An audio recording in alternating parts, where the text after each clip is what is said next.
Good morning. It's April 16th, Thursday, and it snowed. We're under a winter storm warning until 7 a.m. tomorrow, and expected currently to get 6 to 12 inches out of this altogether. Another beautiful day in paradise. So it is at least warm enough that things are melting off some. Most of the snow actually fell overnight, or early morning, I think. The second wave is supposed to be starting here pretty soon, I think. It's actually flirting a little bit, but not enough to really say too much right now. It's about just under freezing air temperature, I think. So it'll be interesting to see exactly how things play out. My hope is that if the ground is warm, it'll kind of melt stuff from underneath a little bit. My fear, though, is that if we actually get 12 inches, the ground's all going to be white and it's not going to melt very fast even when the sun comes out. So we'll see what happens. At this point, I'm thinking the most likely is that nothing happens in the fields until the first of the week. At the end of the day, I guess that's probably okay because I have a few things to do on my to-do list to get things ready still. Probably going to kind of try to do what I can out here in the storage shed, work on figuring out some of the wiring stuff on the blue tractor, and just kind of see where the day goes, I guess. I've got the sprayer in the shop, so I can kind of look it over. I think there's a few parts, probably not that are critical that I want, but I want to get ordered so I have them in case I need them, and need to grease like the pivot points on the booms and some things. And if I run out of things that seem like I can accomplish for spring work, I have the combine halfway torn apart still on some of that grain tank stuff that I'll try to work on. But I did put the drums back on last night and kind of did a little quick test of where the cutoff wheels go around on the molding strips compared to without. And it does seem to make a pretty big difference. I'm just turning by hand under here, which I maybe can't do with one hand with everything being cold and stiff at the moment. But could definitely tell a pretty big difference in how easily that shaft turned when it was on the area that had the molding versus the area that didn't. And also that it took more effort to make it, up over the next set or the next dimple where the seed pocket is. So I think that it will be helpful. I don't know if it will be helpful enough to matter because, in actuality you have a wheel on there that makes that turn, so you have quite a bit more leverage just from having a lever. But it does seem to make a difference. I think it'll make it smoother in at least a marginal amount. Whether or not it'll be worth spending the money to buy the molding and the time to put it on remains to be seen, but it seems like it can't hurt. And if nothing else, the chrome should make it faster, right? What do you think, Lizzie? Do you like the snow?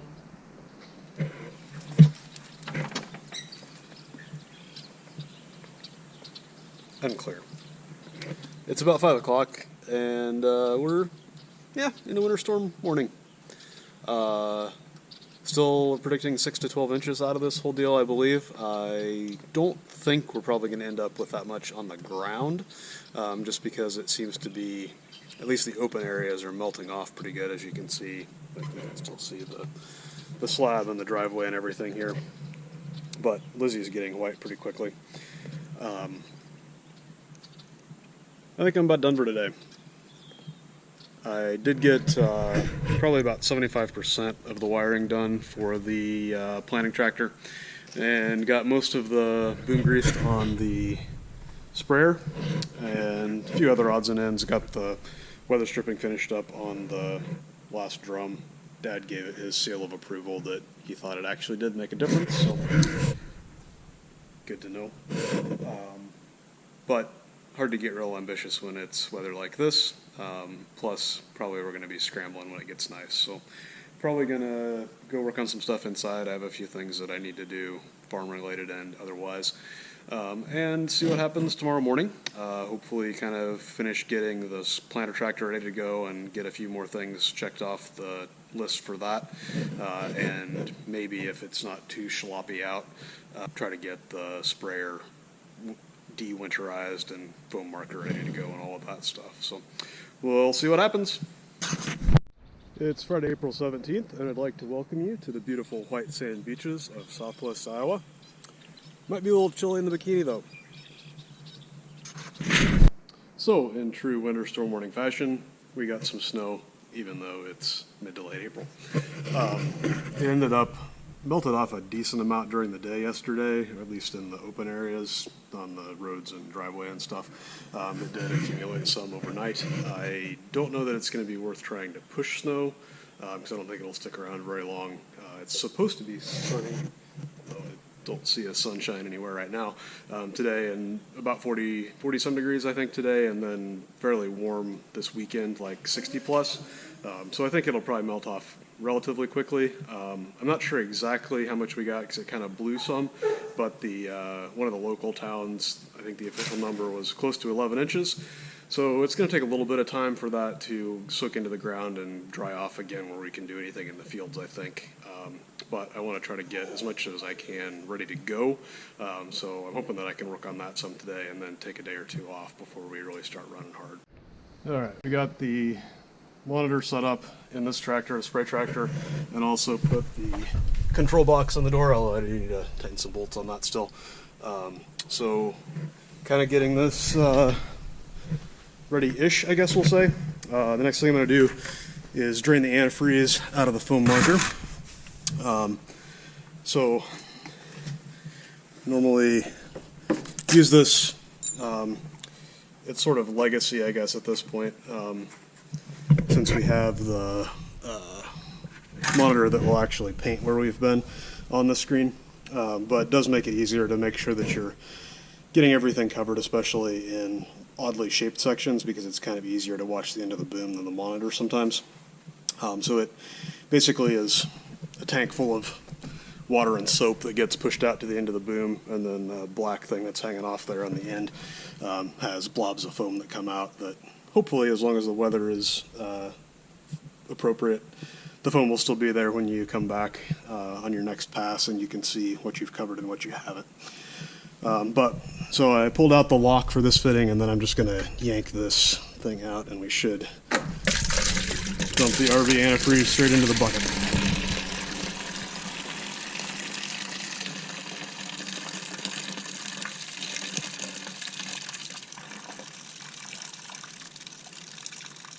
So for the foam marker, we normally we'll save whatever's in the tank, and then we'll dump that in first when we winterize at the end of this season, and then we'll dump a jug of full strength in as well, to kind of make sure that we have everything appropriately protected from freezing and breaking plastic fittings and stuff.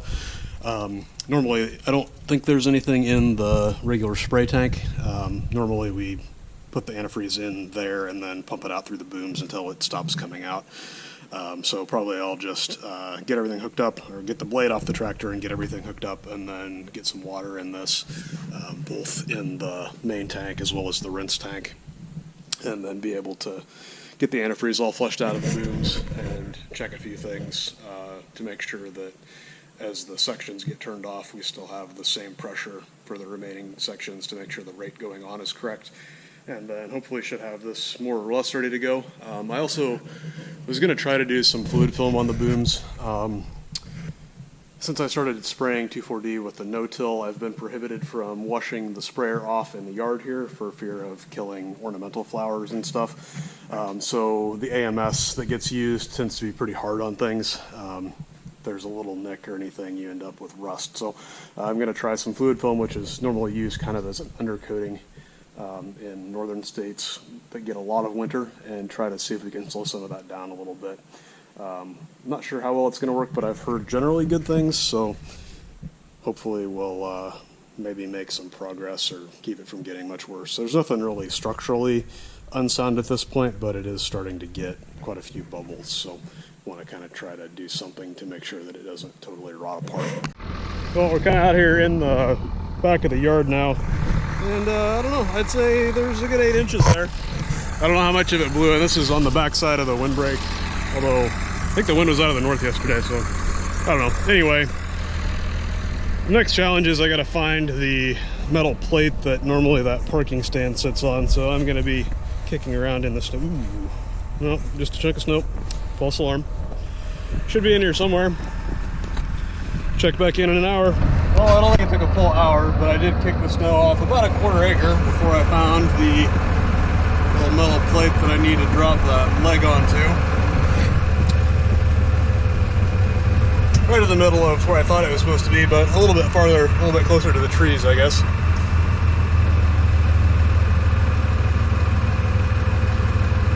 A little more. That'll work. So that's just to keep the blade from dropping into the dirt. Well, it's a little before 6 and had a fairly productive day, really. It looks much different than it did earlier this morning. There's still some snow, but a lot of it's melted off. The roads are clear of snow, a little bit sloppy. Still a fair amount of snow in the fields, but I think probably it'll be gone tomorrow and then start drying off. So maybe the beginning of the week we'll be able to do stuff. I changed out a hydraulic hose for the one that I blew a couple days ago. And then I've been working on some of the monitor mounting and stuff, which is a little bit ghetto, but I think it's hopefully going to work. I got a couple more things to hook up for the row shut off stuff and need to kind of test everything because this marker switch is not one that we've used before.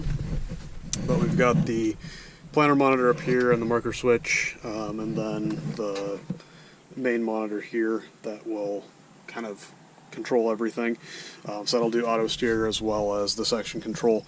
I need to get the module that actually interfaces to the section control stuff installed, and also the little switch box that I made the first couple years that I had the section control or the shutoffs, row shutoffs on the planner. I ran them manually, and then really should redo things to do away with the whole switch box that I made and just have it go straight to the ag leader stuff, but I haven't yet, so probably I'll get that mounted up and have a couple more things to hook up and kind of test.